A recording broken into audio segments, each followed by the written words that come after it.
अविनाश जी, बहुत शुक्रिया आपका समय देने के लिए। स्वागत है आपका 18 न्यूज़ स्वदेश पर। अविनाश जी, आप बाजार को आप किस तरह से देख रहे हैं? अगर हम इसमें देखेंगे तो एचडीएफसी बैंक को लेकर कुछ कुछ कंसर्न्स हैं। हालांकि ऐसे हमें सोर्सेज के हवाले से खबर मिली है कि मैनेजमेंट ने क्लैरिफाई किया है कि आखिर नतीजों को लेकर प्रेशर क्यों आया। 21,308 के आसपास निफ्टी आ गया। आप ये बताइए कि बजट तक के बाजार में किस अप्रोच के साथ चलना चाहिए, और अगर सेक्टर्स या शेयर चुनने हैं तो फोकस अभी कहां होना चाहिए? अभिषेक, देखिए, पहली बात तो बाजार वोलेटाइल रहने वाला है। अभी हमने देखा था कि सुबह के सत्र में मार्केट्स माइल्डली नेगेटिव था, बाद में बिकवाली का प्रेशर काफ़ी बढ़ गया। मेरे ख्याल से देखिए, आज तो एक्सपायरी है तो वोलेटिलिटी ज़्यादा रहेगी, बट आई थिंक क्लियरली जो डोमेस्टिक फेसिंग सेक्टर्स है, जैसे कि ऑटो है, ऑटो कंपोनेंट्स है, कैपिटल गुड्स है, रियल एस्टेट है, सीमेंट है, मुझे लग रहा है कि यहाँ पे आपको मौके देखने चाहिए। और मुझे लग रहा है कि जो नतीजे अभी आ रहे हैं, मेरे ख्याल से मार्केट्स उन नतीजों को ज़्यादा रिएक्ट कर रहा है। आई थिंक हमने देखा है कि बैंकिंग में भी जो बैंक्स ने अच्छा नंबर दिखाया है, वहाँ पे शेयर्स थोड़े से अपटिक में चल रहे हैं, जहाँ पे नेगेटिव सरप्राइज़ आए, जैसे कि कर्नाटका बैंक में कल भारी बिकवाली आपको देखने को मिली। मुझे लग रहा है कि देखिए, अभी तो नतीजों का सीज़न है, तो स्टॉक स्पेसिफिक ही रहना ठीक रहेगा। क्योंकि ऊपरी लेवल पे देखिए 22,000 का जो लेवल है, वो मार्केट्स ने एक बार छू के वहाँ से करेक्शन आया है। एटलीस्ट बजट में हो सकता है कि गिने-चुने जो सेक्टर्स हैं, जैसे रेलवे, डिफेंस, हाउसिंग, यहाँ पे आपको तेज़ी देखने को मिलेगी। बट ओवरऑल मुझे लग रहा है कि कोई लंबी तेज़ी इमीडिएटली ना करे, थोड़ा-सा मार्केट को कूल ऑफ होने दीजिए और मौके ज़रूर मिलेंगे। मुझे नहीं लगता कि ये कोई बड़ी नेगेटिव बात है कि मार्केट्स गिर रहे हैं। अगर थोड़ा-सा करेक्शन आता है, तो ये मार्केट्स बेसिकली दूसरे नए मूव के लिए तैयार हो रहे हैं और एक हेल्दी करेक्शन है। तो स्टॉक स्पेसिफिक रवैया अपनाइए और डेफिनिटली मुझे लग रहा है कि आपको अच्छा रिस्क रिवॉर्ड मिलेगा, अगर आपका नज़रिया कम से कम 6-12 महीना है। तो मुझे नहीं लगता है कोई डरने की बात है, बट हाँ, थोड़ा-सा टाइम मार्केट अंडर परफॉर्म कर सकता है। और इन्वेस्टर्स को थोड़ा-सा ये वोलेटिलिटी का साथ में जो चेंज आया है, एफआई की बिकवाली है, ऊपर से ग्लोबल मार्केट्स का उथल-पुथल है, तो ये सब मेरे ख्याल से अपने इंडेक्सेस में देखने को मिलेगा। बट जो लॉन्ग टर्म इन्वेस्टर्स हैं, उनके लिए अच्छी बात है कि क्वालिटी स्टॉक्स उनको लोअर लेवल्स पे एक्यूमुलेट करके थोड़ा-सा टाइम फ्रेम लंबा रखना चाहिए। अविनाश जी, बिरला सॉफ्ट एक समय था कि सबसे कमजोर प्रदर्शन वाली ये कंपनी थी, और अब पिछला साल भर जो रहा है वो एक तरह से ड्रीम रन की तरह रहा है बिरला सॉफ्ट के निवेशकों के लिए। आपकी सलाह क्या होगी शेयर को लेकर? जिनके पास है, क्या वो मुनाफा वसूली के बारे में सोचे, या फिर अभी निवेशित रहें तो और अच्छे रिटर्न मिलेंगे? नहीं, मुझे लग रहा है कि अभिषेक, जिनके पास है वो होल्ड कर सकते हैं, क्योंकि देखिए मैनेजमेंट की कमेंट्री काफ़ी पॉजिटिव है, नंबर्स भी मेरे ख्याल से उम्मीद से बेहतर आ गए हैं। और प्लस जिस प्रकार की इनकी स्ट्रैटेजी अभी आरओडब्ल्यू कंट्रीज़ में है, प्लस यूएस में आई थिंक इनकी ऑर्डर ट्रैक्शन काफ़ी अच्छी है। तो मुझे लग रहा है कि डेफिनिटली आई थिंक 1 आध 2 क्वार्टर के बाद जो एक्सपेक्टेशन है मार्केट की, ग्रोथ और थोड़ा बड़ी मात्रा में आएगा, तो डेफिनिटली इसको होल्ड करना चाहिए। मिड कैप आईटी में काफ़ी वेल एस्टेब्लिश्ड प्लेयर है, और मुझे लग रहा है कि मिड कैप आईटी एक ऐसा स्पेस है जहाँ पे एक अच्छी रिस्क रिवॉर्ड आपको मिल सकती है। तो जिनके पास 6 टू 12 मंथ्स का नज़रिया है, मुझे लगता है कि रिस्क रिवॉर्ड यहाँ से भी अच्छा हो सकता है। तो I would not suggest to book out. जिन्होंने पहले खरीदा है, थोड़ा-सा और टाइम यहाँ पे स्पेंड करें। और जहाँ पे ट्रैक्शन की बात है, मुझे लग रहा है कि मार्च के क्वार्टर के बाद होपफुली अगर थोड़े से और ऑर्डर विन्स आते हैं, तो मार्केट को और कॉन्फिडेंस होगा और यहाँ से और री-रेटिंग होने की पॉसिबिलिटी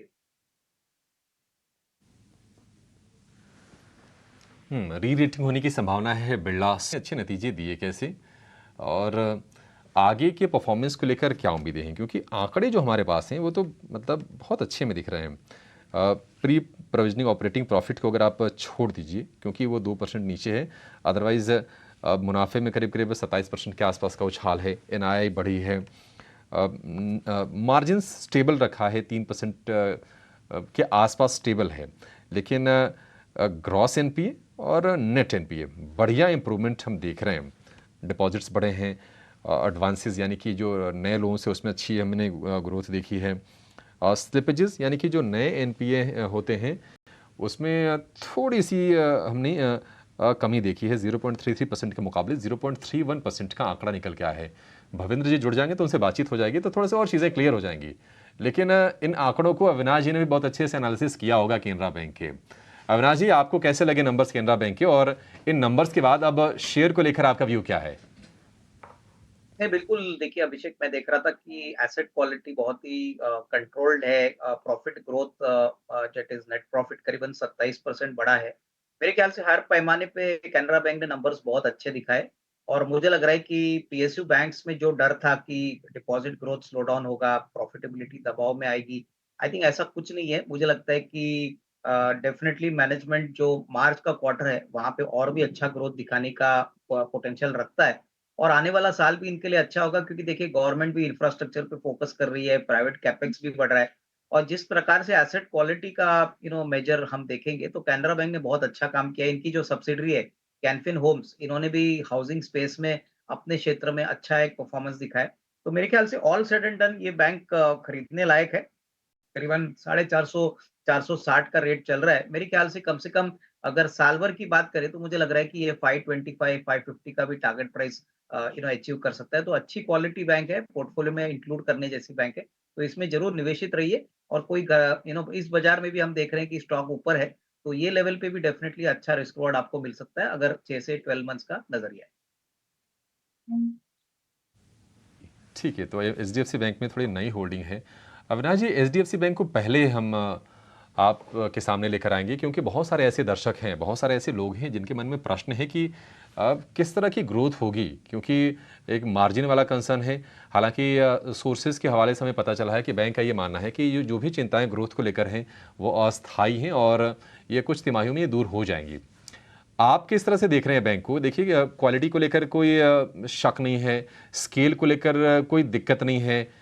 मान के चलें कि अब ये 1400 रुपए के आसपास इसके नीचे नहीं जाएगा और यहां से सुधार दिखाएगा ये? देखिए अभिषेक, मुझे लग रहा है कि एचडीएफसी बैंक की क्वालिटी में कोई डाउट नहीं है। मुझे लग रहा है कि बैंक स्टेडी ग्रोथ ज़रूर दिखाएगा, लेकिन एक बात आपको समझनी है कि अभी जो ग्रोथ कोशंट है एचडीएफसी बैंक का, वो काफ़ी हद तक थोड़ा-सा इम्पैक्ट हो चुका है क्योंकि अभी काफ़ी दूसरे प्राइवेट सेक्टर बैंक्स आ गए हैं, कॉम्पिटिशन बढ़ा है।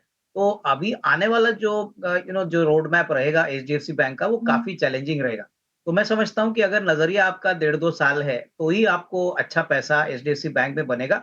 अगले 1-2 क्वार्टर्स हो सकते हैं कि थोड़ा बहुत मार्जिन प्रेशर हो, डिपॉज़िट ग्रोथ अगर स्लो डाउन होता है, तो निम्स में थोड़ी-सी कठिनाई आ सकती है। तो बाकी शॉर्ट टर्म में कोई बड़ा री-रेटिंग आने की संभावना नहीं है। हालाँकि इन्होंने हफ्ते भर पहले ही खरीदा है, तो अगर नज़रिया 1.5-2 साल का है, तो ही आप अच्छा रिस्क रिवॉर्ड इसमें कमा सकते हो। इसमें कोई डाउट नहीं कि लॉन्गर टर्म में एचडीएफसी बैंक बाउंस बैक करेगा, कंसोलिडेशन के भी बेनिफिट्स इनको मिलेंगे। बट इमीडिएट शॉर्ट टर्म में कोई इसका नंबर्स पे असर होगा ऐसा लगता नहीं। ठीक है, शॉर्ट टर्म में बहुत ज़्यादा उम्मीदें ना पालें, लेकिन लॉन्ग टर्म के लिए ये बढ़िया है। आप 1 डेढ़ साल का समय दीजिए, आपको मुनाफा ज़रूर कमा के देगा। दूसरा इनके पास जो शेयर था वो था आईओबी का, और हमने देखा है कि 20 रुपये वाला शेयर 50 रुपये तक भी गया।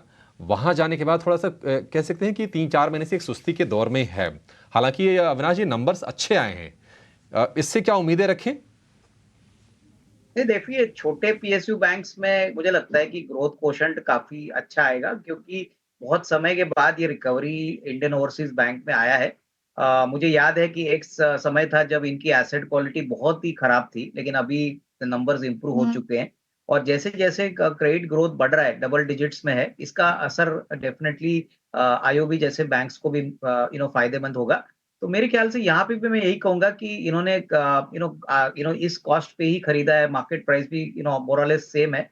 तो यहाँ पे कम से कम 12-15 महीने का व्यू दे दीजिए क्योंकि गवर्नमेंट का इंफ्रास्ट्रक्चर बजट का स्पेंडिंग हो रहा है। अभी आने वाले बजट में भी काफ़ी बड़े अनाउंसमेंट्स होंगे, प्राइवेट कैपेक्स बढ़ रहा है। तो कहीं न कहीं अगले 12-15 महीने का आउटलुक पॉजिटिव ही रहेगा, तो यहाँ पे होल्ड करें। हालाँकि स्टॉक थोड़ा स्लो मूवर है, थोड़ा-सा ऊपर से गिरावट या प्रॉफिट बुकिंग आपने देखी है, लेकिन फंडामेंटल्स अभी भी काफ़ी अच्छे हैं, तो यहाँ पे होल्ड करने की राय। ऐसे 15 महीने तक का आपको व्यू लेना चाहिए, थोड़ा होल्ड करना चाहिए। स्टॉक स्लो मूवमेंट में है और इसीलिए आपको होल्ड करने की सलाह दी।